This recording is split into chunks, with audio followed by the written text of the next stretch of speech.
Eu tenho agora a honra de passar a palavra a um dos mais ilustres juristas no Brasil em direito do trabalho, responsável por propostas de mudanças profundas e radicais. É ele que é, digamos assim, o grande pensador, né? Então, para a academia, é uma honra tê-lo como membro e tê-lo aqui como expositor. E passo a palavra ao meu amigo Siqueira Neto, professor da Universidade Mackenzie, advogado e membro da academia. Meu caríssimo amigo e presidente Nelson Manriche, autor de uns elogios que absolutamente não mereço, que reputo apenas e tão somente a longa relação de amizade que nós temos. Muitíssimo obrigado pelo convite, é uma satisfação imensa participar de eventos dessa natureza. Devo confessar que são coisas desse tipo que me estimulam cada vez mais a participar do debate acadêmico. Eu acho que o que falta no Brasil é realmente debate desapaixonado, ou pelo menos assim, com paixão organizada, né? Meu prezadíssimo Hélio Zilberstein, professor Rordi, minhas senhoras e meus senhores, meus amigos aqui, vejo que a plateia está repleta deles. E eu vou aproveitar a oportunidade, esta belíssima oportunidade, para conversar com vocês numa perspectiva que ela é uma perspectiva acadêmica, mas também é uma perspectiva não professoral. Eu não pretendo aqui proferir aula ou fazer qualquer tipo de ilação que possa me colocar numa condição de intérprete de uma realidade em caráter privilegiado. Mas vou trabalhar como sempre trabalhei na minha vida, uma perspectiva de reflexão crítica sobre o direito e uma perspectiva também acadêmica estruturada, porque também, senão, fica difícil estabelecermos o diálogo. E é nesse contexto, então, já permitindo, já me autorizando, sem esperar a autorização de vocês, já me autorizando a fazer uma exposição mais de debatedor de tema do que propriamente dito de um expositor de ideias, de concepções sobre um determinado assunto, ainda mais quando o assunto se trata de resposta ao direito do trabalho em épocas de crise. E o Brasil, eu acho que ultimamente as coisas estão muito interessantes, né? Porque aquilo que a gente imaginava que já tivesse absolutamente consolidado do ponto de vista das grandes concepções teóricas, nós nos deparamos com, assim, espanto, que são tratados esses assuntos como se fosse uma grande surpresa, né? Eu nunca me esqueço a imagem daquele recente, daquele sujeito que acho que era o presidente do Fed americano, um sujeito neoliberal ao extremo, convicto das ideias liberais, e a manifestação dele quando os Estados Unidos teve que transformar o Citibank, a General Motors, em autarquia, né? Porque o Estado teve que vir e tomar conta daquilo e financiar tudo. Eu falei, estou assim, abalado. E aí vem o Gomes e fala assim, meu filho, você não entendeu nada de como é que as coisas acontecem. Você ainda não entendeu que o capitalismo funciona assim, né? Aquela história que o Marx falava que tinha que acabar com o Estado, por que será que ele queria acabar com o Estado, né? Porque, independentemente de toda aquela discussão de superestrutura, infraestrutura, aquela coisa toda marxista, o fato concreto é que o Estado corporifica o quê? A estrutura política, ideológica e material de sustentação do capitalismo. O capitalismo precisa do Estado para funcionar. Aqui no Brasil, como tudo é fora do lugar, os caras falam, os maiores defensores do capitalismo são os que mais atacam o Estado, aquela relação meio edipiana, uma coisa meio maluca. Mas, enfim, tudo para dizer o quê? Tudo para dizer que nós vivemos num sistema capitalista. Vocês acreditam nisso? É verdade. Nós vivemos no capitalismo. E o capitalismo tem algumas regras. A primeira delas, e é uma regra inquebrantável, ele vive de crise. Ele vive de crise. Assim como o Caetano diz, como pode querer que a mulher vai viver sem mentir, né? O capitalismo tem uma regra oculta. Como pode querer que o sistema vai funcionar sem crise? A primeira crise dela, de natureza social, deu o aparecimento do direito de trabalho. O que é o aparecimento do direito de trabalho? Não sei, a primeira a demonstração de crise social do capitalismo. Mas vamos dizer aqui crise econômica. E a crise econômica tem aquela ideia que os economistas trabalham bem isso.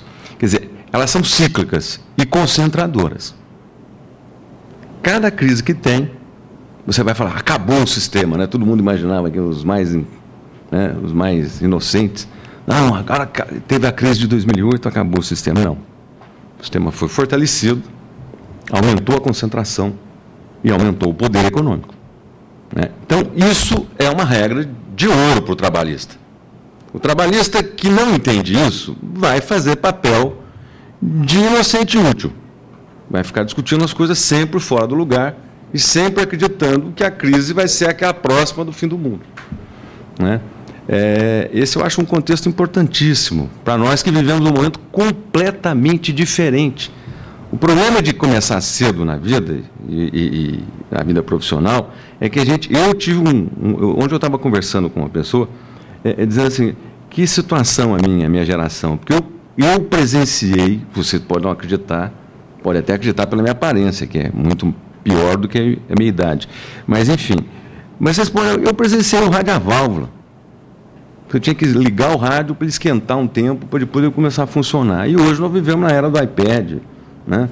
O Nelson pergunta para mim, você vai anotar? Não, está aqui no iPad. E logo eu, que vivi o rádio a válvula. Quer dizer, a ruptura tecnológica foi absurda.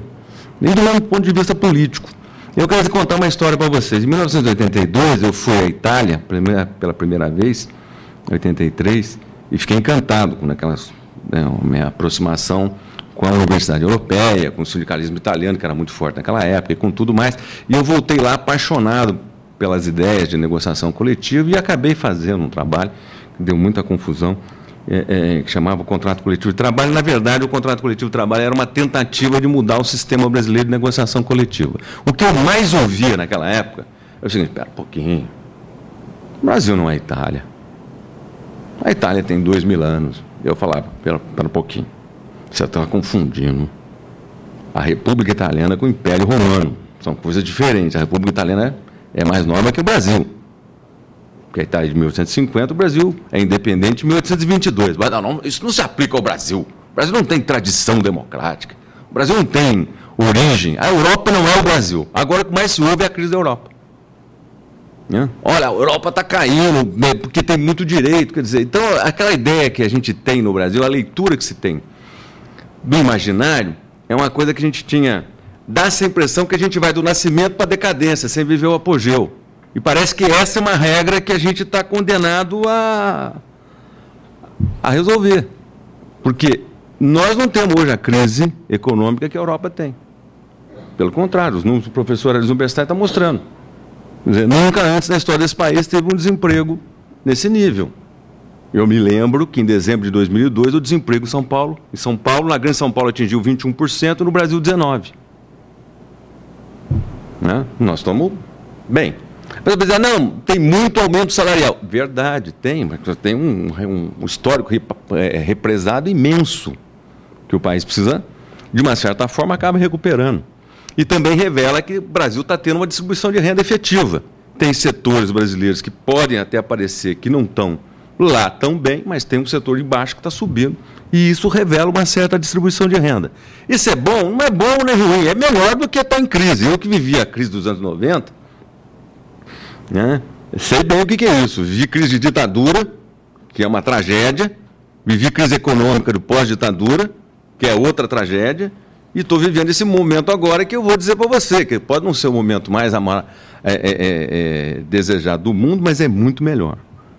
Né? É muito melhor. Então o Brasil, e nesse momento que o Brasil está melhor do que o resto, ou pelo menos boa parte do mundo, é um momento privilegiadíssimo para a gente discutir. Eu aprendi isso na vida. É melhor você discutir quando você está bem do que quando você está mal. Porque geralmente tem um ditado popular que diz que o homem endividado é um homem burro. Né? E que não deixa de ser verdadeiro. Quer dizer, você é premido pelas circunstâncias, no terrorismo ideológico e tudo mais, fica muito mais difícil. Tudo para dizer para vocês o seguinte, que não tenham medo da crise, né? Porque crise faz parte do jogo. Aperte os cintos, é esse o mundo maravilhoso das compras que nós elegemos, aperte os cintos que tem emoção permanente, sempre vai ter. É uma, é duas, é três.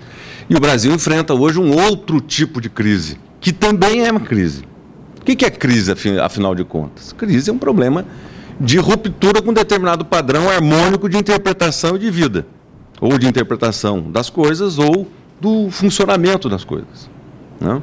E sempre está em crise. O Brasil vive uma crise hoje que é fantástica, que é a famosa crise de identidade, não a freudiana, né? Nós temos uma parte da elite intelectual brasileira que não se conforma com o fato que o Brasil não é mais o último vagão. E que o Brasil hoje joga uma posição que tem condição de ser protagônico e que tem condições de fazer coisas diferentes. E só joga porque jogou uma época que possibilitou mudar o lugar da fila, né? Aquela ideia que teve muito, o Celso Furtado rompeu essa ideia há muito tempo atrás, com a ideia de desenvolvimento, né? Porque tem um conjunto de intelectuais que imaginam que para você ser desenvolvido você tem que passar o estágio necessário do subdesenvolvimento. E o pessoal Cepalino, tal, Celso Furtado dentre eles, né, e mais uma outra rede enorme de economistas mundiais, inclusive, dizendo o seguinte: não, isso não é o caminho necessário, né? Isso não é um caminho necessário. Isso é uma questão de opção política. Tudo para dizer o quê? Se trata de opção política.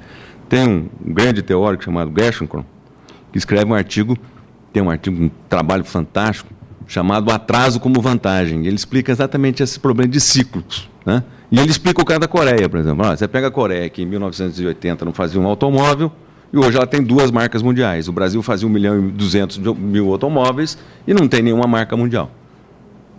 Ou seja, a possibilidade que você tem de aprender com o erro alheio e não precisar passar aquele nível de sofrimento que um determinado país passou. Então, você às vezes ser atrasado é melhor, né? Porque você também recupera o tempo se você souber tomar as decisões adequadas. Tudo para dizer isso. Nós não somos melhor nem pior. Vivemos num sistema que vive de crise, e que é essa a ideia, e que toda hora que sai a crise tem uma discussão que é para saber quem é que paga a conta. E, em primeiro lugar, geralmente quem paga é a viúva, que é o Estado, que vai lá, sustenta, e no segundo plano, quem paga é uma briga famosa do conflito distributivo, o poder econômico querendo empurrar para os trabalhadores querendo empurrar para o Estado, e aí vai para o empregado, e aí essa é a discussão. No fundo, o direito do trabalho funciona como ponto de equilíbrio desta relação, que é uma relação de conflito de distribuição, né? Quem paga direito? E nós temos aí vários recursos que todos os interessados se valem, né? Tem um repertório, você puxa aqui, parece uma cartucheira, vai descendo tudo. Ah, não, problema da crise, manutenção de emprego, manutenção do mercado, treinamento. É porque nós nunca chegamos, vocês repararam? Que tem um tipo de análise que nunca chegou. Sabe? Aquele negócio, você tem que fazer isso, você faz tudo isso, mas tem aquilo. Não, mas tem mais isso, né? Então a gente nunca tem aquela sensação também de que nós estamos crescendo e estamos evoluindo. Eu quero dizer uma coisa para vocês com toda sinceridade. O Brasil está muito melhor, tem problemas seríssimos de estrutura, mas nós temos muita perspectiva de resolver esses problemas. Com criatividade, sem a ideia do pensamento único, da saída única, qualquer crise que tem que reduzir salário, tem que reduzir. Não é assim que funciona, né? Se fosse assim, a Volkswagen do Brasil estaria fechada no Brasil. Em 2003 teve uma crise, o Luiz Marinho, à época, presidente do sindicato, foi resolver a crise em Wolfsburg. Hoje a Volkswagen é a maior, é a empresa mais desenvolvida tecnologicamente e produtivamente do grupo, no que ela faz. Quer dizer, então, você tem saídas criativas. O Brasil tem vários problemas. Problema estrutural, não só das relações de trabalho, tem problema de funcionamento do Estado. Outro dia eu li um estudo interessantíssimo sobre o desperdício na máquina pública, e que são coisas assim, porque a gente, no primeiro momento, a gente vai pela Rede Globo, pelos grandes meios de comunicação, e a gente fica entrando nessa feira de acontecimentos variados, e acaba se dispersando. E é um estudo muito sério, que na verdade é uma tese de doutorado sobre desperdício na administração pública. Né? E, em primeiro lugar, o sujeito define o que é desperdício. Né? Ele fala, desperdício é aquilo que você gasta sem precisar gastar. Você gasta, não precisava gastar. Você tem dois tipos de desperdício: o desperdício ativo e o passivo na administração pública. O ativo, o sujeito precisa financiar a campanha dele, ele decide que ele vai pagar mais o preço da obra para uma construtora, para a construtora desviar a campanha dele. É corrupção, mas é ativo, não deixa de ser. Ou aquela corruptela mais vagabunda, que é aquele sujeito, tudo bem, eu preciso inaugurar alguma coisa num setor, num bairro que eu tenho muito voto, eu mando lá fazer uma coisa que vai ficar parado. Então, quer dizer, não tem corrupção, mas tem um desvio de conduta, é uma decisão. E tem o passivo, que é aquilo que a máquina vai tocando, que é a licitação, pela lei de licitação, é o jeito, é a repetição dos usos e costumes administrativos. Agora, pasmem os senhores, na distribuição do desperdício, 17% é o ativo, o resto é o passivo. Significa dizer o seguinte, nós estamos fazendo mais do mesmo e pior. Quer dizer, assim como, tudo para dizer o que para vocês? Que nós temos inúmeras questões que nós precisamos resolver. E isso impacta também no direito do trabalho. Vocês estão vendo agora essa questão do direito, pegar o administrativo do trabalho, essa questão interessante da lista suja, do trabalho escravo. Está acontecendo um nível de dedução que é o seguinte, sabe aquelas coisas que o professor Pastor gosta de fazer, aquelas analogias, né? O gato, todo gato é esperto, a galinha é um gato, logo o tubarão é uma galinha, quer dizer, sabe aquela história que não tem pé nem cabeça? Né? O sujeito dá lá uma multa boba por, sei lá, o sujeito esqueceu a carteira de trabalho, aquilo que é a retenção dolosa do documento, logo essa condição de trabalho é análogo a escravo e vai para a lista suja. E aí ninguém tira porque ninguém quer atentar contra as entidades defensoras dos direitos humanos. Tudo para dizer o quê? Que é um problema estrutural que não é só ligado ao direito do trabalho, é também ligado às empresas. Se vocês analisarem hoje, o grande foco é a questão da inovação tecnológica. Por que agora a inovação é a reengenharia dos anos 80? A inovação significa o seguinte, que é a capacidade que você tem para incorporar valor agregado ao teu produto e, consequentemente, melhorar a tua situação no jogo nacional e internacional, mas, sobretudo, na concorrência internacional. Isso implica o quê? Mudar o sistema de patente, mudar o sistema de empresa, mudar o sistema de inovação, mudar a relação com a universidade, mudar o quadro operacional, mudar o tipo de empregado, mudança de relação de empresário, que chega aí, quem que é o cara que resolve? Por que tem esquema? Porque o empresário é o primeiro que quer resolver no esquema. Quem é que resolve? Quem é que resolve é você, meu cara. Então tem que mudar uma cultura. É uma cultura de empresa, de Estado, de pessoas, de universidade. Isso marcha, a hora que você mexe na inovação tecnológica, você afleta na plataforma Lattes. Você está vendo lá, o Manriche, agora já mudaram o Lattes, que tem lá como você vai envolver inovação. Inclusive, o advogado que faz patente entra na inovação e melhora a carreira dele academicamente. Ou seja, há uma mudança profunda da sociedade que nós temos que nos adaptar com esse novo molde, né? Novo molde. Não vou dizer que não tem o mesmo problema da micro e pequena empresa. Vamos criar o simples trabalhista? É óbvio que não. Já que tudo é a viúva que financia, então mantém o padrão e a viúva financia o quê? O que uma pequena e microempresa precisa? O que toda empresa precisa. Só que ela precisa mais. Ela precisa mercado. Se não tem mercado, não funciona. Ela precisa de financiamento. Todas precisam, mas ela precisa mais. Você precisa articular a rede. Como é que você articula a rede? Preparando o cara. Mas eu vou descobrir que nós estamos preparando o sujeito. As nossas universidades preparam todo mundo só para ser empregado. É verdade. Temos que mudar isso também. Mas não é dizer que todo mundo vai ter que ser autônomo. É preciso equilibrar as mudanças estruturais. O Brasil, em todas as áreas, tem isso. Em todos os setores tem isso. Então, não é só um problema de direito do trabalho. É um problema da sociedade brasileira, que está encarando agora os novos desafios. E eu volto a insistir, é melhor que seja assim do que do outro jeito. Tudo para dizer o quê? Que esse chamado acordo coletivo de trabalho, de propósito específico, que eu conversei lá com os metalúrgicos, ele decorre de uma história. E essa história começa, recente, quando os sindicatos metalúrgicos, em 1980, por aí, rompeu com a Federação dos Metalúrgicos de São Paulo, com o impacto, com o monopólio da representação. Esse rompimento gerou um determinado líder sindical que depois deu um trabalho danado para o Brasil e causa emoções até hoje, né? E isso aqui implicou no direito do trabalho uma questão seguinte: primeiro, não dá mais para funcionar com essa estrutura sindical pelega, que é aquela que a gente falava antigamente. A estrutura sindical pelega é aquele acolchoado que fica entre o lombo do cavalo e o assento do cavaleiro, né, amortecendo os conflitos, né? E por conta disso, a plena clareza daquele movimento sindical de que era preciso encontrar alternativas novas para fazer negociação coletiva. Era preciso romper o sistema da negociação coletiva tradicional, vinculado à database, dissídio coletivo, greve controlada. Era preciso sair dessa coisa, né? E a solução que nós encontramos naquela época foi aquilo que eu falei para vocês, que é o chamado contrato coletivo do trabalho. Vamos criar um sistema que a gente fuja da regra de database, fuja da regra do procedimento que, inexoravelmente, a negociação coletiva se transforma num processo, né? Você sabe disso.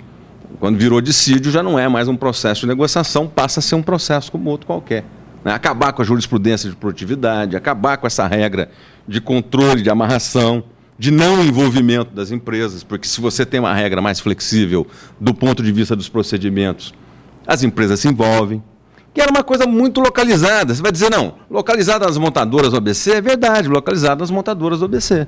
Foi a mesma montadora que, segundo o professor Hélio aqui, acabou ajudando a salvar a lavoura quando deu a crise. Não é? As coisas, por quê? Porque na economia não tem milagre. Você vai nos centros dinâmicos. Quais são os centros dinâmicos? São aqueles centros que, a partir deles, irradia todo outro tipo de comportamento.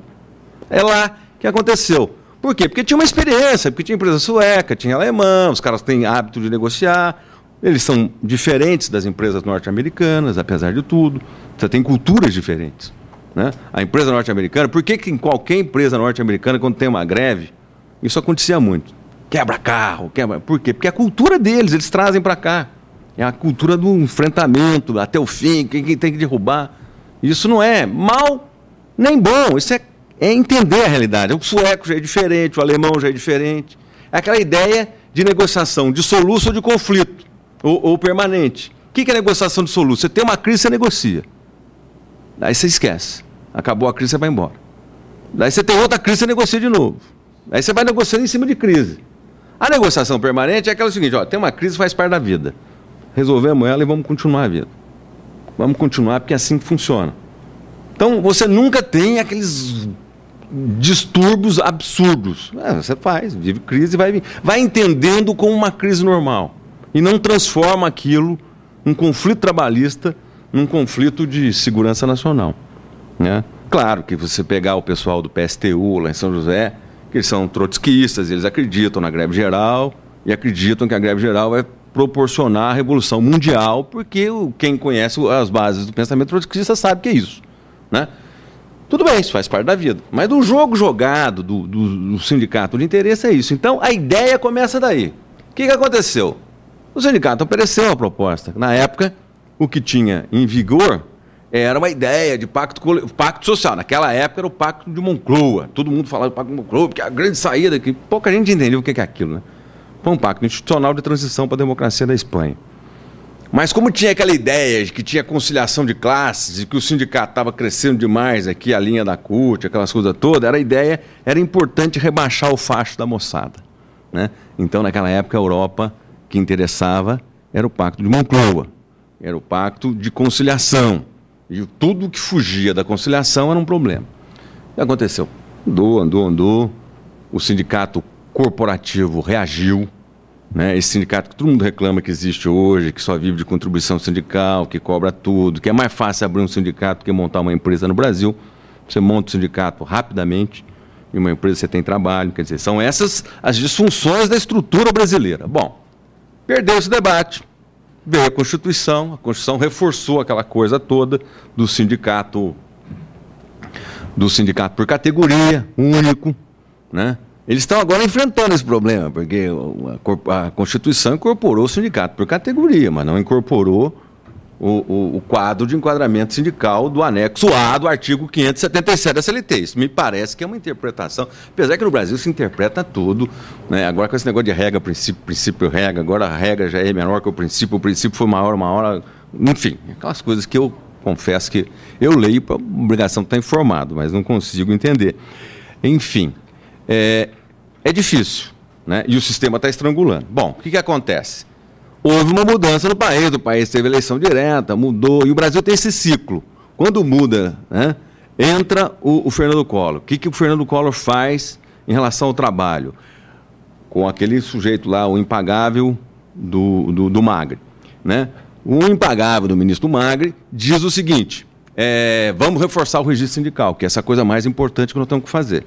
Daí cai o governo, entra o Barelli fala, não, vamos aliviar, vamos fazer o Fórum Nacional do Contrato Coletivo de Trabalho. Foi feito o Fórum Nacional do Contrato Coletivo de Trabalho, né? Entra o Fernando Henrique, não, volta ao registro sindical. O governador Anastasia inventa aquela fórmula mágica, que é coisa, os mineiros são fantásticos, né? Inventa aquela fórmula mágica que toda vez que você tem uma impugnação do registro sindical, você manda para o juízo. Eu quero saber até hoje, nenhum dos processualistas, e o Brasil escreve sobre direito processual, hein? Nenhum processualista me respondeu qual é o tipo de ação que eu entro. Se eu crio um sindicato, peço o registro, o sujeito impugna o meu registro, e eu vou entrar em juízo pedindo o quê? A não ser que o juiz me enquadre e diga que eu existo. Bom, mas tudo bem, essa coisa andou, e depois veio o Lula. E o Lula fez a proposta de reforma sindical, que eu tive a honra de coordenar tecnicamente. A ideia era fazer o quê? Era um sistema de transição, né? Tudo bem, não precisamos... Porque não é uma coisa simples de se fazer, né? Como é que você faz uma reforma que você não extermina o sindicato atual e não deixa ele do jeito que está, né? Porque você não mudou o sistema constitucional. Então você tem que fazer uma reforma que coloque ele em andamento. Nós inserimos na legislação, que não está na legislação, evidentemente, no projeto, o conceito de representatividade, que é uma coisa interessante. O sindicato que fica, que obtém a personalidade sindical, e aí tem sim o monopólio de negociar, e ele tem que ter um padrão mínimo de representatividade. Se ele não tiver, ele está fora do jogo, né? Então, fizemos um modelo, e aí eu posso dizer também, viu, Hélio, nunca antes na história desse país foi feito um projeto de reforma sindical do tamanho daquele, né? É por isso que não saiu do lugar, né? É por isso que não saiu por isso que não saiu. Nunca antes. É aquela história do jogou como nunca e perdeu como sempre, né? Então, quer dizer, jogou como nunca, né? Nunca antes o projeto andou tão pouco. Exatamente. Aí o que acontece? O que eu quero dizer para vocês é que é mais fácil chegar à presidente da República logo, chegando o silogismo do professor Zé Pastor, e logo é mais fácil chegar à presidente da República que fazer a reforma sindical. Bom, e o projeto tinha sim uma ideia de mudar a estrutura sindical, de criar uma harmonização que pudesse organizar novamente a negociação coletiva, porque o objetivo sempre foi dinamizar a negociação coletiva, né? Mas daí é aquela história, né? O Brasil é aquele negócio de junto, sabe aquele negócio tudo junto e misturado, junto e variado, uma coisa, tem uma expressão popular que eu não entendo muito, mas é bem do Brasil, né? O brasileiro quer o seguinte, o sujeito quer negociação coletiva, ele fala, não, eu quero, mas na empresa. Ele não quer o sistema, ele quer, o sujeito fica escolhendo. Ele vai, porque essa cultura de shopping center é muito engraçada, o cara vai escolhendo, pega um aqui, pega um ali. Não é assim, é um sistema. O sistema funciona ou não funciona. Agora, vamos combinar entre nós, é aquela história do mafioso. Você lembra aquela história, aquele famoso diálogo do Al Pacino com o cunhado dele no primeiro... Olha, só não menospreza a minha inteligência. Você pode fazer qualquer coisa, mas me chamar de burro não dá. Então, o sistema... Quer o sistema? Óbvio. Não quer o sistema? Tudo bem. Agora, ficar nessa história de que a ideia do sistema é só para usar a negociação coletiva para desmontar o aparato protetor, não dá, não pega. Pode mudar argumento, pode mudar roupa, muda a maquiagem, não pega. Não pega. Agora, tem que ter flexibilidade? É óbvio que tem. Qualquer pessoa em sã consciência hoje sabe que tem que ter flexibilidade. Bom, mas então tá. Eu estou explicando a história, por que apareceu essa coisa. Chegamos à conclusão que não sai do lugar, não tem problema. Todo mundo. Eu tô ficando meio cansado. Eu fiz o Fórum do Barelli, o Fórum do Contrato Coletivo de Trabalho. Fizemos em 92. Em 96 eu cruzei o Miguel Rosseto, que fazia parte da negociação, no aeroporto. Ele falou, pô, Siqueira, E eu li aquele outro dia, mas que oportunidade que nós perdemos, hein? Falei, pois é. Nós fizemos a reforma sindical no Fórum Nacional do Trabalho. Recentemente eu estava num debate no TST, cruzei o Zé Pastor e falei assim, pô, Siqueira, sabe quando eu olho aquele negócio? Eu acho que nós perdemos uma oportunidade. Mas, pois é, pastor, na época vocês ficaram segurando, achando, fizeram aliança com atraso. Foi a mesma aliança que deu o artigo 8º da Constituição, que eu estava no plenário da Constituinte em 86. Foi o acordo da Fiesp com o Joaquinzão, para segurar o artigo 8º da Constituição, para impedir, naquele momento, que a CUT crescesse, que era uma bobagem, que cresceu do mesmo jeito e virou o que virou. Quer dizer, você não corrige o curso da história desse jeito. E fizeram também, quer dizer, os empregadores apostaram, mas na última hora queriam negociar, tá, faz acordo com o Calixto, né? Eu tive uma entrevista com o Calixto, que eu fiz uma edição da reforma sindical para a OIT, que eles me pediram, porque consideraram o Fórum Nacional do Trabalho uma das maiores experiências de diálogo social, viu, o Hélio? Da América, aliás, uma das maiores, das 5 maiores do mundo. Aquela coisa que a gente trata assim, né?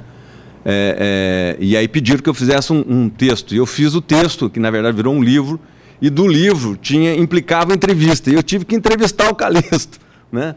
O Benedito Calixto, que é o antigo, o histórico presidente. Aliás, é mais velho do que o sujeito lá do PRI, do México, lá, né? Do PRI, não, como é que chama?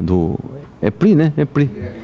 Mas a central sindical também é antiga. Sindicalista desses históricos. E aí ele, gozando da minha cara, né? Falou, olha, está vendo? Fizemos aqui. É para fazer centrais sindicais? Nós fazemos centrais sindicais. Hoje tem 17, né? Centrais sindicais no Brasil. Né? E nenhuma delas representativa, algumas não, enfim.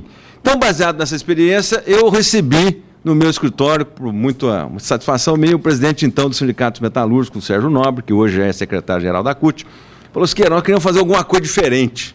Eu falei, pô, mas de novo, eu não estou aguentando mais fazer coisa diferente, eu preciso cuidar da minha vida. Mas o que é? Falei, Siqueira, é o seguinte, e aí eu entendi o drama deles. Ele falou assim, Siqueira, não sai nada. A gente não faz reforma sindical, a gente não muda e a gente continua sofrendo lá, cara. Hoje, a história dele para mim. Sabe o que acontece? A gente faz negociação, tem advogado que fica distribuindo cartão na porta das empresas, para os sujeitos, eles vão lá na Justiça do Trabalho e desconstituem tudo aquilo que a gente faz. Aquele acordo de manutenção de emprego da Volkswagen, que salvou a Volkswagen, o Roberto está aqui, ele sabe disso, que ele é o advogado da Volkswagen, né? Não sobre isso, mas ele sabe os detalhes do processo. Um negócio desse tamanho, tem mais de 300 páginas, envolve milhões de coisas, quase por um voto na SDI, quase que virou irregular no TST. Mas não foi. E se você pegar as notas taquigráficas daquele julgamento, você vai ver que foi no famoso e popular bafo, porque não tem argumento jurídico para fazer aquela decisão, né? Porque, não, pelo amor de Deus, vocês não estão sabendo que o Sindicato Metalúrgico São Bernardo, o que tem? Esse foi o argumento jurídico. Né? Eles não estão traindo os trabalhadores, desconstituindo o direito, porque eles parcelaram a PLR em 12. Sabe quanto que é a PLR da Mercedes o ano passado? Essa não é a Mercedes que está em 18 mil. A PLR. Quer dizer, é outra realidade. Então, aí eu entendi o drama dele. Falei, pô, Sérgio, que bom conversar. Porque eu entendi. Porque São Bernardo, quando tentou fazer um modelo para o Brasil, a discussão que se tinha é o seguinte, o Brasil não é São Bernardo. Não dá. Não dá, porque vocês estão pensando que tudo o Brasil tem pequena empresa, aquelas coisas que nem sabe, né? Nem sabe onde tem pequena empresa, não sabe nada disso. Tá, não pode. Então faz reforma sindical. Não pode também. Ele falou, bom, agora o que está acontecendo? Eu que fui o centro dinâmico das negociações coletivas no Brasil, agora está começando a virar o atraso do atraso, porque eu negocio e os advogados depois que vão lá e vão na Justiça do Trabalho e falam, não, está regular. Aí o sindicato vira a situação absurda do sindicato ser testemunha da empresa nos processos. Não é? Porque ele não consegue fazer coisas assim, básicas da aplicabilidade do sistema. Então pega o sindicato, quer uma coisa real, você vai desculpar, pega um caso concreto. Uma trabalhadora em fase de amamentação. Não tem como ter creche, você sabe que o Brasil não tem índice de creche. O mundo real. Não tem uma grande montadora, uma empresa historicamente não tem nem um pouco de trabalho análogo à condição de escravo, né? Todo mundo briga para entrar na empresa, tem reconhecida como de condições de trabalho boa, faz um acordo com o sindicato, fala, então tudo bem. A empregada vem procurar o sindicato, o conjunto, porque são umas... Tinha lá bastante, né? Tinha umas 200, sei lá, porque a empresa é grande. Chega e procura, olha, para nós é mais conveniente acumular isso aqui, eu arrumo alguém e eu saio mais cedo, porque eu fico mais tempo com a criança. No final da semana, não pode. Não pode. Não, mas praticamente não, é inviável. Para eu fazer isso aqui eu não vou ter condição. Não, mas não pode, porque a lei é clara. Daí chega lá o fiscal, não, a lei é clara, não pode, isso não dá. Eu concordo, tem situações que você pode dizer, não, absurdo tal, mas vocês lembram que o intervalo de jornada, entre jornada, intervalo para almoço. A gente sabe, mínimo de conhecimento do mundo real, sabe que essas coisas funcionam, né, dessa maneira, né, que você tem espaço. Então, eu pensando o seguinte, falei, então entendi, Sérgio, então o teu problema é o seguinte, claro, você não quer você já conformou com a ideia de que você não tem nenhuma intenção de criar um padrão para o resto do Brasil, mas pelo menos que o Brasil não te atrapalhe, não é verdade? Então tudo bem, vamos conviver nesses dois mundos. Vocês querem ficar nesse padrão, óbvio, fiquem, não tem problema, né? Vocês acham que isso é bom? Enjoy. Curta a vida. Agora, eu preciso criar condições para eu não me sinto representado nesse modelo. E como fazer isso com a ideia que você tem. Então, com essa experiência toda de contrato coletivo, de reforma sindical, dessas coisas tudo que não deram certo, eu estou parecendo aquele personagem do 100 anos de solidão, né? Herói de perdi todas as batalhas que participei na vida. Então, com esse espírito de Aureliano Buendia, eu fui... A ideia falou, olha, vamos fazer o seguinte, vamos mexer o mínimo possível, vai? Não vamos criar... Vamos fazer a maior reforma sindical que não saiu do lugar, apesar que eles mexem, né? Eles pegam, quando eles querem arrumar um negócio da central sindical, nós tínhamos feito um acordo de transição da reforma da contribuição sindical, que era fazer o seguinte, era colocar todo mundo na contribuição sindical, dar 5 anos para ela e acabar com ela. Era um acordo de transição. Eles fizeram a ideia de colocar todo mundo e esqueceram a transição. Quer dizer, então nós colocamos a central sindical no sistema, né? Então virou a famosa festa do caqui. Bom, então eu falei, vamos fazer o seguinte, em primeiro lugar, vamos pegar duas coisas. Um termo que as pessoas já associam com uma coisa positiva, que é o contrato, a sociedade para fim específico, né? E não vamos mexer no acordo coletivo. Porque você vai criar uma figura nova, vai uma confusão. Então, para não mexer e para manter a característica de acordo de empresa, então a gente colocou acordo coletivo de trabalho com um propósito específico. Então você teria a convenção coletiva, o acordo coletivo e o acordo coletivo de trabalho com um propósito específico. Bom, e como seria a ideia, como é que você balizaria isso, né? Bom, agora tem toda uma regra, né, para fazer projeto de lei e tal. Então, os conceitos essenciais são, primeiro, negociação coletiva, que é todo o ajuste, aquelas coisas todas, né, de condições de trabalho, aplicação e tudo mais. Definição do que é o acordo, que é uma definição, digamos assim, rolando lero, né, porque é uma definição, eu vou daqui ler para vocês, acordo coletivo com propósito específico. É um instrumento normativo por meio do qual o sindicato profissional, habilitado pelo Ministério do Trabalho e Emprego, e uma empresa do correspondente setor econômico estipulam condições específicas de trabalho aplicáveis no âmbito da empresa e suas respectivas relações de trabalho. Até aí, nenhum problema. Condições específicas de trabalho, a gente define isso. Condições específicas de trabalho, aquelas que, em decorrência de especificidade da empresa e da vontade dos trabalhadores, justificam, aí começa, adequações nas relações individuais e coletivas de trabalho e na aplicação da legislação trabalhista, observado o artigo 7º da Constituição, porque senão vira uma confusão. O pessoal do Ministério Público do Trabalho, o professor Gustavo, nos atormenta a vida. Outro conceito importante, no qual Comitê Sindical de Empresa é o órgão de representação do sindicato profissional no local de trabalho, composto por trabalhadores sindicalizados que exercem suas atividades profissionais na empresa, eleito de forma direta, conforme o estatuto do sindicato. Eu vou explicar cada um.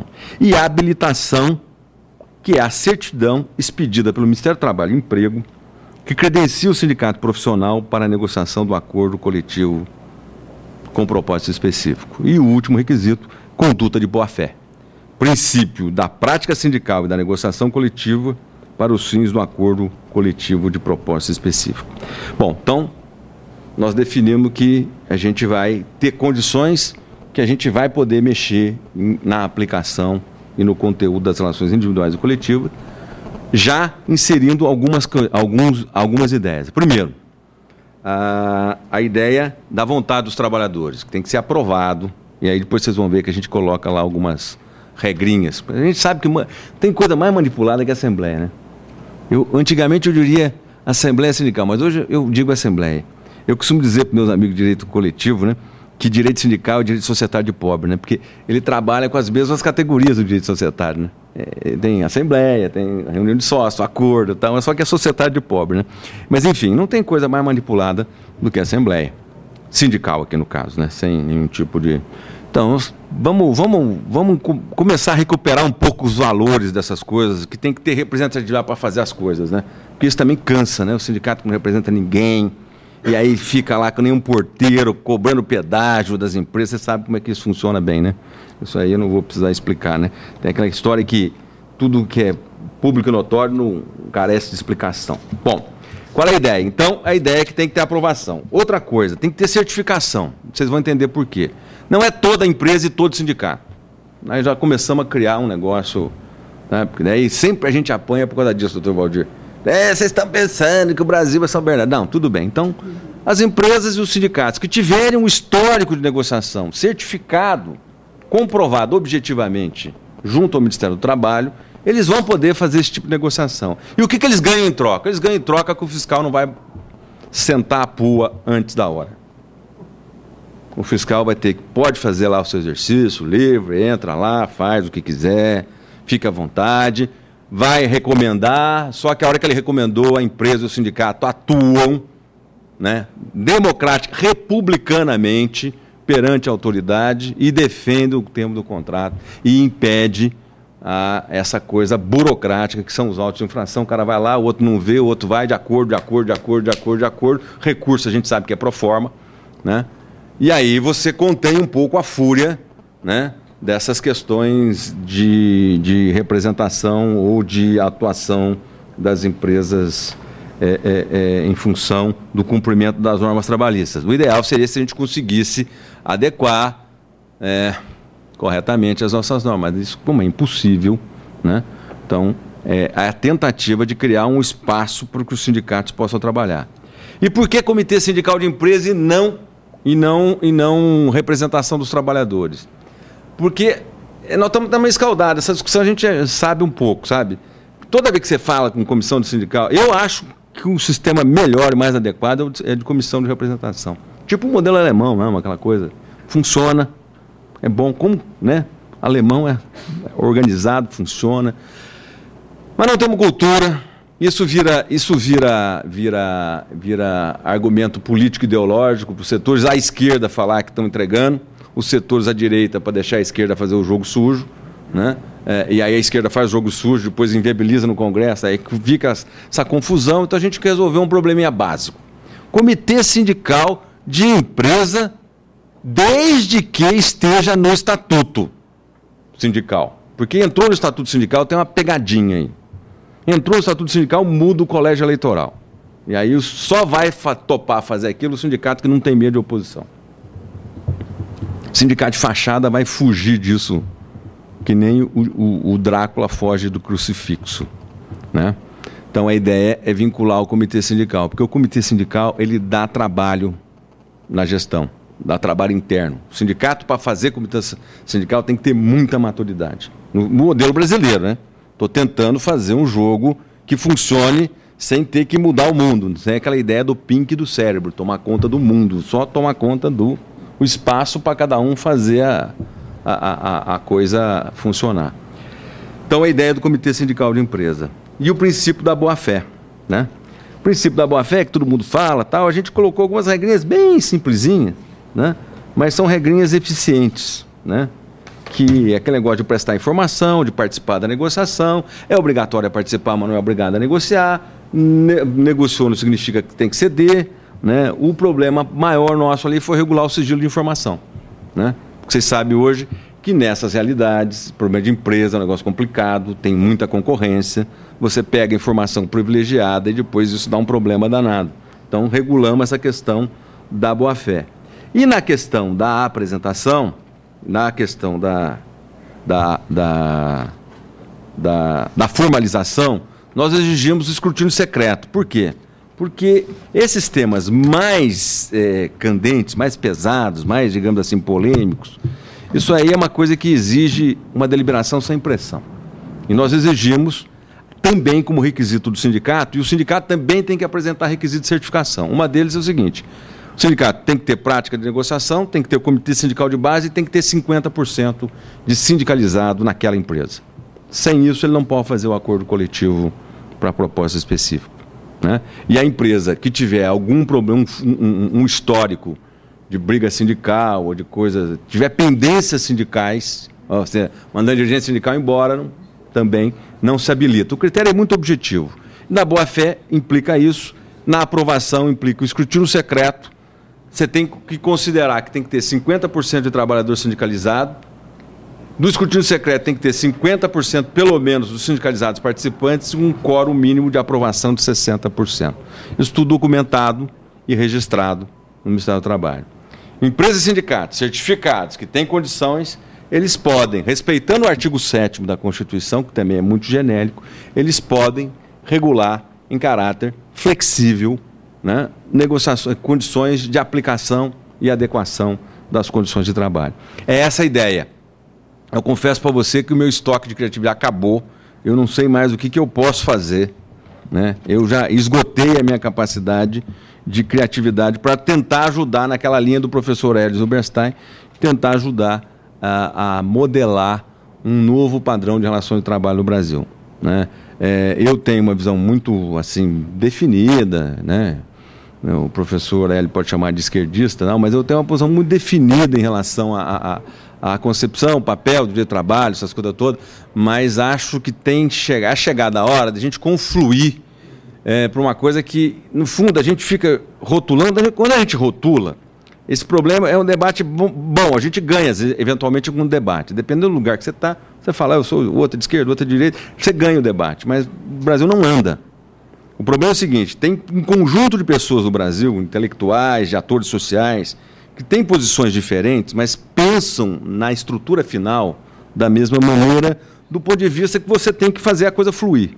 E para fazer fluir, nós temos que entender que nós temos que fazer o trânsito de passagem, que o trânsito de passagem não vai ser a decisão. A decisão os atores sociais vão discutir lá na frente. E isso não é papel meu, nem de ninguém que está na academia. Agora, o que é importante é a gente disseminar essa cultura, e por isso eu quero parabenizar e agradecer muito ao Nelson e a toda a academia, ao Valdir e a todos os membros da academia, de estimular esse debate sem paixão, assim, aquela coisa sem paixão de torcida, entendeu? Paixão é fundamental, mas não de, assim, essa paixão de torcida de futebol em dia de clássico é ruim para esse tipo de debate. É bom que a gente tenha emoção, mas agora, e que estimule esses debates, porque eu não tenho a menor dúvida, em relação a isso, lamentavelmente, né? Porque parece que quando você conversa com os quadros da Justiça do Trabalho, de maneira geral, o mundo da justiça, o mundo do trabalho tem a visão estática, sabe? Eu não tenho a menor dúvida que, se nós não fizermos alguma coisa de caráter que dê condições, já que, tudo bem, não vamos mudar o sistema, mas não dê condições para que os atores mais importantes, esses setores dinâmicos aí, eu não tenho a menor dúvida, se você tivesse um sistema flexível na Embraer, você não teria a demissão que teve. Eu não tenho a menor dúvida, se tivesse negociações permanentes em determinados setores, você não teria o problema que tem.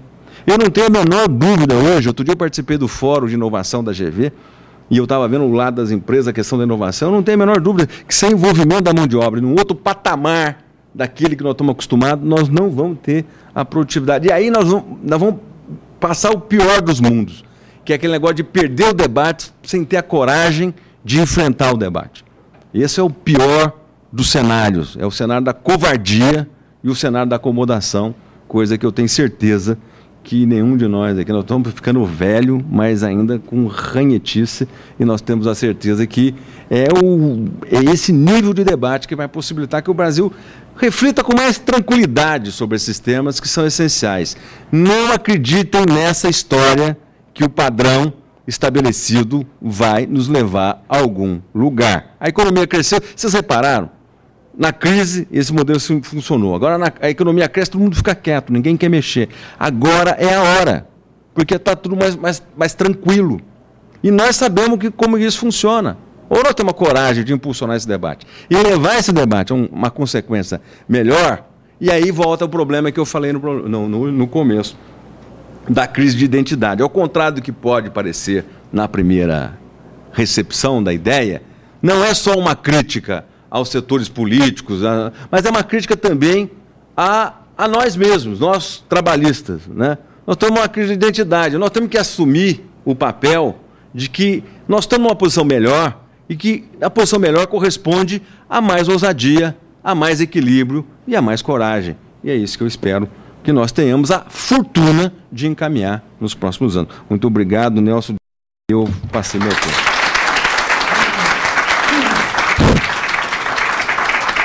Isso porque ele falou que não ia dar uma aula. Imagina se ele fosse dar uma aula para nós. Aí viram, então... Não vale. Basta ler os livros dele para entender os projetos que ele tentou implantar no Fórum Nacional e agora está implantando nesse ACE que estão colocando, né? Acordo coletivo específico, que é o acordo coletivo de propósito específico. Colocou ACE, eu achei... ficou mais simples. Bom... E vamos voltar àquele debate lá de trás, quando querem acabar com o trabalhador, né? Vai voltar tudo de novo. Bom, a academia tem um propósito que é debater os grandes temas, mas nós não poderíamos realizar esse propósito sem os grandes debatedores, sem o público. Então aqui está a matéria-prima da academia. São vocês que vieram para cá e são os debatedores de altíssimo nível. Muito obrigado. Eu estou assim em estado de graça. Eu quero dizer que temos aqui a Tereza Geminiani, que é a nossa confreira. Eu não gosto de falar confreira, mas estranhíssimo. Ela é da academia. Ela é desembargadora do Tribunal de Campinas. A Patrícia Tuma, que eu vi chegar, a minha querida colega do Mackenzie, né? O Gustavo Felipe, que eu não falei da presença dele desde o começo, o Robortella, que entrou tarde e saiu já cedo, ele está sempre... Mas ele veio prestigiar, eu acho que isso aí... Eu quero dizer para o meu amigo Valdir, que ele está aqui na mesa, mas a Denise, que está por trás de todo o serviço, que é da academia, não colocou uma quinta cadeira, para você não poder ficar aqui na frente. Então, tudo bem? Alguém tem uma pergunta que sem ela não vai conseguir dormir hoje, vai ficar infeliz pro resto da vida?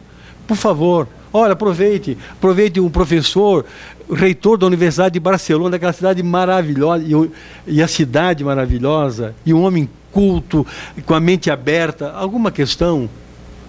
Por favor. Eu gostaria de perguntar para o professor Hélio. Eu gostaria de saber o seguinte, professor, na visão do ponto de vista econômico, será que não seria interessante, para combatermos essa crise, uma diminuição, uma desoneração na questão da alta carga tributária que nós temos? No sentido, eu digo isso primeiro porque esses tributos que são pagos nem sempre são refletidos para o empregado, ou seja, na questão de saúde, lazer, previdenciário. E muitas empresas também acabam saindo dos grandes centros e indo para os interior, até por causa dessa diminuição. Então eu queria saber mais ou menos a posição do senhor, se o senhor também concorda ou não. Nós temos, nessa área nós temos dois problemas. A gente tem um problema fiscal, quer dizer, o governo gasta mal. Ele gasta muito e gasta mal, que é uma coisa que você abordou. E o segundo é a estrutura tributária. Nós temos uma estrutura tributária burra, anacrônica, injusta, isso que é o pior. O pobre paga muito mais imposto no Brasil do que o rico. Não vou entrar porque a gente ficaria o dia inteiro aqui. Quer dizer, nós precisaríamos ter a coragem de fazer uma reforma nessa área. Agora, infelizmente, o que a gente está vendo são medidas tópicas. E hoje, o que o governo está fazendo ele descobriu de repente um milagre, a desoneração da folha. Então ele vai desonerar as empresas da contribuição de 20% para o INSS para elas ganharem competitividade. Eu sei que vocês não gostam muito, eu vou fazer uma conta aqui. Rápida. Por isso que eles pagam a conta, eles não fazem. Se reclamar muito, eu vou fazer um gráfico. É bom não reclamar. Não, tá ótimo. Ótima ideia. Mas olha, é o seguinte. Em média, na indústria, o custo do trabalho é 30% do custo total. Tá? Então, se você reduz 10% o custo do trabalho, você está reduzindo 3% o custo total. Está claro isso? O que é essa desoneração? Não é a conta do pastor e aquele 102% que eu não concordo. É uma outra coisa. Nós podemos dizer o seguinte, que em cada R$100 pagos para o trabalhador, na forma de salário, 13º, férias, tudo isso é salário, a empresa paga pelo menos mais 100, não de encargo só, mas de outras coisas, vale transporte, vale refeição. Quer dizer, o custo do trabalho é 200 para uma base salarial 100, sem entrar no debate. Em alguns lugares é até mais. Em alguns lugares o custo salarial pode chegar perto de 300 para um salário total de 100. Então, pensa comigo, mais uma continha só. Os 20% estão nesse 200. 100 de salário, mais um monte de coisa, chega no 200. Você tirou os 20% do 200, você está reduzindo em 10% o custo do trabalho. E, portanto, está reduzindo em 3% o custo total. Qual é o ganho de competitividade? E mais ainda, você não está tirando isso. O governo está colocando no lugar disso um outro imposto mais burro ainda, que é o sobre o faturamento, para compensar. E nessa conta a gente tem que ficar com o pé atrás, porque a compensação vai passar do que era. O governo não vai perder, ele vai ganhar. Então, não é essa a estratégia, esse casuísmo. Agora, por incrível que pareça, eu vejo nessa estratégia do governo uma história assim, meio por linhas tortas. Talvez a gente chegue numa coisa interessante. Eu acho que o governo cometeu um erro de escolher alguns setores e premiar com a desoneração. Essa coisa, o que nós precisamos é mudar sistemicamente o sistema tributário e não escolher os eleitos. E o critério de escolha é misterioso, porque você tem intensivos em trabalho e você tem tecnologia também, que são intensivos em capital, não são... Então o governo escolheu e mandou a medida provisória para o governo, para o Congresso. Claro, os setores mais vivos, os que têm os lobbies mais ágeis, colocaram, já chegou para 20 setores. Foi para a mesa da Dilma para ela assinar, os 5, 6 que eram antes viraram 15. E se você ler o jornal hoje, o governo vai ampliar ainda. O que eu quero dizer? Parece que sem querer, o governo começou um caminho que talvez não tenha volta. E ele vai acabar reduzindo as contribuições do INSS. Agora, sabe o que vai acontecer? O INSS, os benefícios contributivos, as aposentadorias por contribuição, precisariam de uma contribuição total em torno de 15% nas nossas contas. 15% para equilibrar no ciclo de vida. Se você pagar durante os 35 anos 15%, você ou a empresa, se o INSS recolher 15%, isso paga a aposentadoria depois, nas regras do INSS. O INSS arrecada 31%, nós sabemos. Eu nem estou falando da parte de acidente de trabalho. Quer dizer, o INSS arrecada muito mais do que ele precisa para pagar as aposentadorias contributivas. Por que ele tem que arrecadar muito mais? Porque existe um grosso, nós vimos a informalidade, aquele povo da informalidade tem direito à aposentadoria. Muitos deles. O aposentado rural, por exemplo. Não é? Da onde ele vai tirar o dinheiro? Em parte ele está tirando da contribuição do INSS. quando o que nós precisaríamos era ter um sistema mais transparente e que reconheça que, sim, existem benefícios não contributivos. Claro, a base da pirâmide não tem condição de contribuir durante a vida para ter aposentadoria. Mas ao chegar aos 60, 65 anos, precisa de uma renda. Então, esses benefícios não podem ser financiados pela folha do formal. Eles têm que ser financiados pelo Tesouro. E é isso que o governo está acabando de fazer sem querer. Se ele não conseguir voltar atrás dessa desoneração, e aparentemente ele desencadeou um processo aí que possivelmente não tem volta, ele vai ter que reconhecer outras fontes do Tesouro para sustentar os benefícios não previdenciários. E aí, sem querer, a gente está fazendo uma reforma da Previdência, que aí precisaria um pouco mais de coragem de deixar essas coisas mais transparentes, com regras claras. E não tem nada de errado em ter benefícios não contributivos, só precisa deixar isso claro, né? Então, sem querer, eles estão fazendo por linhas tortas, talvez, há um pouco de torcida minha, eu sou um otimista inveterado. Talvez a gente esteja chegando num bom lugar. Eu quero aproveitar e dizer só uma coisa aqui para o Siqueira. Eu acho que a gente se conhece há bem mais de 20 anos. Siqueira. Infelizmente, né, para mim. Porque não, infelizmente, porque significa que eu estou ficando velho. Mas é um prazer. Da mesma forma. E infelizmente não ser mais tempo. É verdade. E eu descobri hoje que finalmente nós temos a mesma opinião sobre uma coisa, que é o acordo coletivo de propósitos específicos. Significa dizer que tem que perseverar. É isso mesmo, é isso. A gente tem que... Que time você torce, Siqueira? Eu sou Santinho. Aí não tem jeito. Mas vejam, eu tenho uma avaliação sobre essa ideia do Sérgio Nobre, que é muito simples, muito direta. É a coisa mais importante que aconteceu nas relações de trabalho no Brasil depois da CLT. Quando eu terminei minha apresentação, que eu dizia no novo padrão parece estar emergindo, uma das coisas que eu queria me referir era isso. A academia, os trabalhistas, têm o dever de pelo menos se debruçar nesse projeto e refletir sobre ele. E, se possível, dar todo o apoio. Eu acho que essa é uma saída tão inteligente, porque tem um detalhe que o Siqueira acabou de... Acho que ele esqueceu de dizer. Ela é voluntária.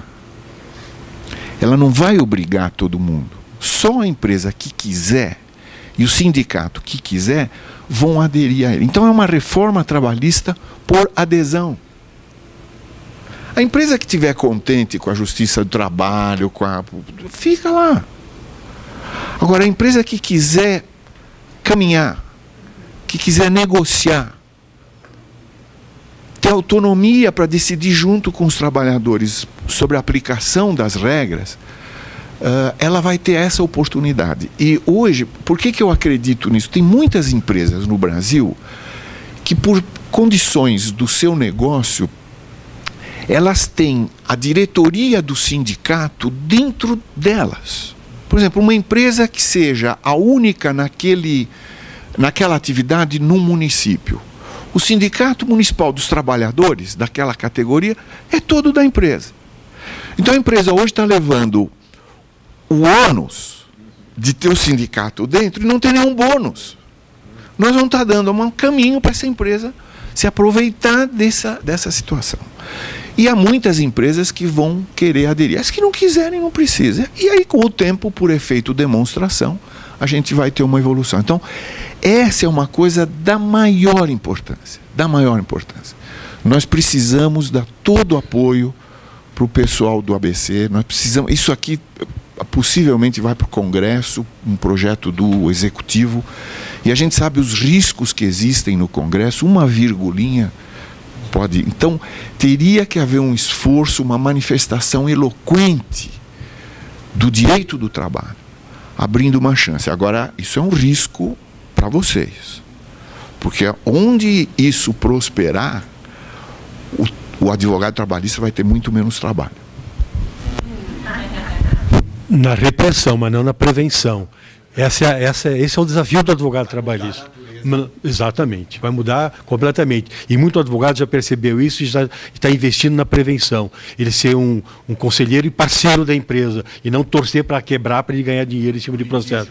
Exatamente. Aliás, nós investimos 5 anos em contencioso, como ser advogado processualista, não tem um semestre como falar de mediação, arbitragem, etc. É uma coisa absurda. Algumas escolas já estão mudando isso. Alguma pergunta a mais? Nenhuma a mais? Eu teria muitas, mas eu não vou sacrificá-los, evidentemente. Agora, existe um problema mais grave, que é a crise provocada pelo estômago. Não é? Essa, se não for resolvida, e não tem negociação, não é? Não tem como negociar. Muito obrigado por vocês terem vindo. E vamos mudar o Brasil. Ele começa dessa forma, nós mudando. Até mais. Muito obrigado.